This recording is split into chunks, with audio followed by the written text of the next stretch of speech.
Hi friends, welcome to our channel. ఒక టీచర్గా ఆనందం ఎప్పుడు కలుగుతుంది? నాకైతే నా క్లాస్ పిల్లలు ఎగ్జామ్ బాగా రాసినప్పుడు భలే ఆనందం కలుగుతుంది. వాళ్ళ పేపర్ కరెక్షన్ చేసినప్పుడు, వాళ్ళకు వచ్చిన మార్కుల్ని చూసినప్పుడు నాకు ఎంత ఆనందం కలుగుతుందో. నాలో నేనే ఎంతో పైన ఆకాశంలో విహరిస్తున్నట్లుగా, ఒక స్వర్గానికి వెళుతున్నట్టుగా చెప్పలేనంత ఆనందం కలుగుతుంది. అదే ఎగ్జాము ఇంకో పిల్లవాడు సరిగా రాయినప్పుడు, వాడి పేపర్ దిద్దుతుంటే అనిపిస్తుంది, నేను వీడిగా ప్రిపేర్ చేసింది ఎగ్జామ్ని, ఏంటి వీడింత ఇదిగా ఉన్నాడు అని నాలో నాకే చాలా బాధ కలుగుతుంది.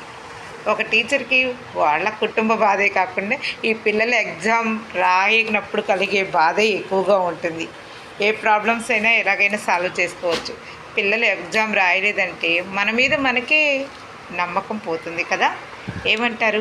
మీకైతే ఎలా ఉంటుంది?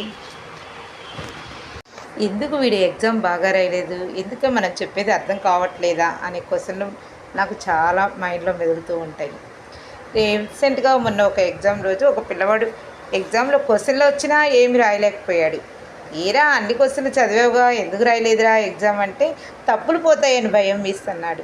తప్పులు పోతాయని రాయకపోతే మార్కులు ఎలా వేస్తాం మనం వాడికి? అలా ఉన్నాయి పిల్లల బిహేవియర్, పిల్లల మాటలు అలా ఉన్నాయి. మీకు కూడా ఇలాంటి అనుభవాలు ఏమైనా ఉన్నాయా? మీరైతే ఎలా ఫీల్ అవుతారు? చక్క కామెంట్ పెట్టేసేయండి. Thank you.